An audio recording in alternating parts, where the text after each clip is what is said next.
వాళ్ళు చెప్తున్నా కదా సార్, వాళ్ళకి నిజమంటే వాళ్ళకి మైండ్ ఉందో లేదో నాకైతే అర్థం కాదు. ఏంది సార్ 2 నెలలు 3 నెలలకి అప్పుడే రాష్ట్ర పరిపాలన, అది ఏమన్నా ఆయనకి తెలివి ఉందో లేకుంటే ఏం మాట్లాడుతున్నాడో మాకేం అర్థం కావలేదు సార్. ఇంకా 3 నెలలు కావాలి, సెట్అవుట్ కావాలి. ఇంకా గవర్నమెంట్ సెట్అవుట్ అయ్యి పడుతుంది ఒక 6 మంత్.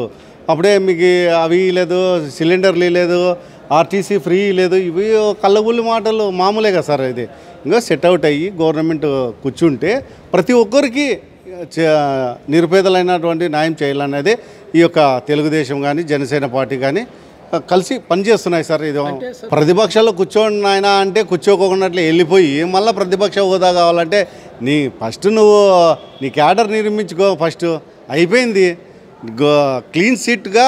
నెక్స్ట్ మున్సిపాలిటీలో కానీ మీకు ఎక్కడ కానీ ఒక్క మున్సిపాలిటీ కానీ కొట్టే తట్లే లేదు మీకు. ఇప్పుడు రానున్న రోజుల్లో మీ నిజమంటే అదే సంఖలో పెట్టుకొని పార్టీని ఇంట్లోకి వచ్చి పెట్టుకొని లేకుంటే ఎవరికన్నా విలీనం చేసుకునేదే తప్ప మీరు జగన్మోహన్ రెడ్డి గారు నేను చెప్తున్నాము, ఖచ్చితంగా మీరు మాత్రం ఇంకా ఏమిటికి పనికిరారు రాజకీయంగా. మీరు అర్థం చేసుకోండి. ఇప్పుడున్న టీడీపీ జనసేన మంచి కూటమి, బీజేపీతో పాటు మంచి కూటమి ఇస్తున్నారు. ప్రజలకందరికీ న్యాయం జరుగుతుంది. ఇసుక దానికి ప్రతి పేదవానికి కడుపు నిండుతుంది. అప్పుడు ఈ వీళ్ళ మీద ఎవరు నాకు ప్రాణం అని అది ఇది అని అనలే. ఆయన అనుకుంటున్నాడు ఎవరు చేస్తారు సార్ చెప్పండి. నీ ప్రాణాన్ని మీద ఎవరు అటాక్ చేస్తారు? అసలు చేసే ఇది లేదు నీకు. అసలు ఉంటేనే కదా చేసేకి. నీకు ఆ ప్రతిపక్ష హోదా కానీ లేదు. నీకు ఎవరు ప్రాణాన్ని చేస్తారు? నీకు ఇదే ప్రాణాన్ని చాలు. మా గెలిపే మీకు చాలు. నీకు సార్ ఇప్పుడు అది చాలా రాంగ్ కదా సార్. అది చాలా రాంగ్.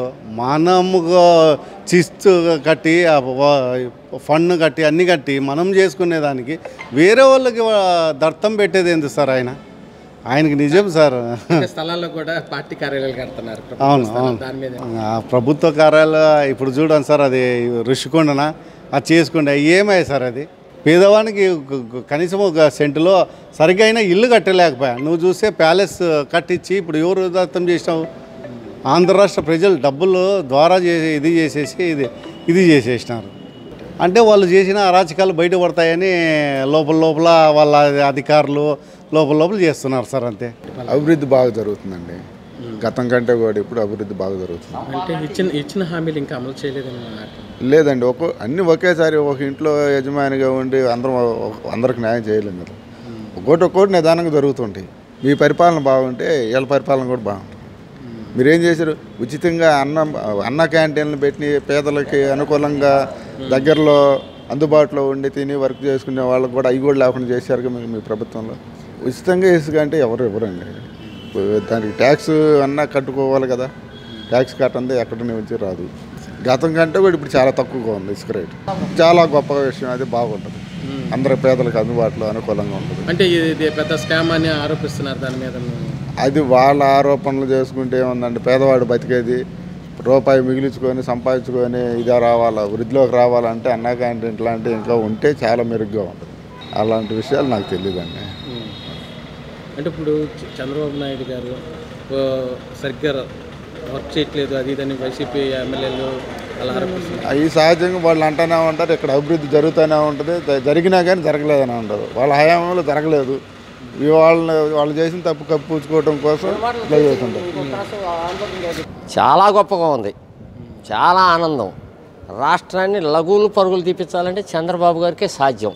గత పరిపాలనలో ప్రజావేదికను ఎక్కిన 3 రోజులకే ప్రజావేదికను కూల్చేసాడంటే అది ఎంత బాధ. ఎన్ని కోట్లు ఖర్చు పెట్టి సుందరంగా కట్టి సింహాసనం మీద కూర్చొని ప్రజలను పరిపాలించాలి. ఏ ముఖ్యమంత్రి అయినా కానీ చేసుకోవచ్చు.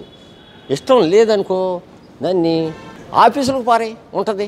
దానికి సంబంధించిన వాడు వచ్చిన దాని ప్రజావేదికగా ఉపయోగపెట్టుకుంటాడు. 4 హామీలు రెడీ ఓపెన్ అయ్యి ఇప్పుడు బ్రహ్మాండంగా ఇంతంత అమౌంట్లు వచ్చినాయి. పింఛన్ పథకం అబ్బో ఉర్ర ఊగుతుంది రాష్ట్రంలో. జగన్మోహన్ రెడ్డి 2000 3000 చేయడానికి 5 సంవత్సరాలు కూడా తల్ల కిందులయ్యింది.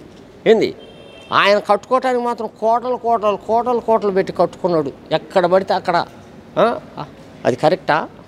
సవాంగ్ గారు రైతులు లబో దిబో రామచంద్ర మేము భూమి ఇచ్చాము తినడానికి గింజలు కూడా లేవు మేము బతికేది ఎట్టా దేవుడా మమ్మల్ని ఆదరించు దేవుని మొక్కుని హక్కు లేదా ప్రజాస్వామ్యంలో సాంప్రదాయంలో దేవుని మొక్కు బాధలు చెప్పుకునే హక్కు లేదా మంత్రి దొరకలేదు దేవుణ్ణి మొక్కుకుందామని వాళ్ళు వెళ్తున్నారు ఏడకాడకు అడ్డుకుంటుంటే శాంతి భద్రతలు కాపాడగలిగారా సమాంగ్ గారు చాలా ఆనందం హ్యాపీ ఇప్పుడు రేపు 4 లక్షలు ఇచ్చి కేంద్రం రాష్ట్రం కలిసి ఇల్లు కట్టించుకోబోతుంది ఏంది ఇల్లు కట్టబోతుంది కట్టుకోలేనాడికి ఆ 4 లక్షలతో స్లాబ్ వేసి వెళ్ళిపోతారు ఆ గూళ్ళో పడి ఉంటాడు ఎదురు డబ్బు పెట్టుకునేవాడు ఇంకొంచెం సుందరంగా చేసుకుంటాడు కాంట్రాక్టర్లు వచ్చి కట్టేస్తారు గ్రామానికి అన్న క్యాంటీన్ పెడితే పేదవాడు ఉద్యోగులాగా వెళ్తున్నాడు టౌన్కి వెళ్తున్నాడు ఏంది బ్రహ్మాండంగా 5 రూపాయలతో కడుపు నుండి ఆనందం తింటున్నాడు పని చేసుకుంటున్నాడు వచ్చిన రూపాయిని ఇంట్లో పిల్ల జల్లా గుడ్డ గోస కొట్టి హ్యాపీగా బతుకుతాడు ఏది స్కామ్ ఉందని అనరు చేయని చేతకానోడు ఏదో పేరు పెడతారు దాంట్లో సమస్య లేదు పరిపాలన చేత అయితే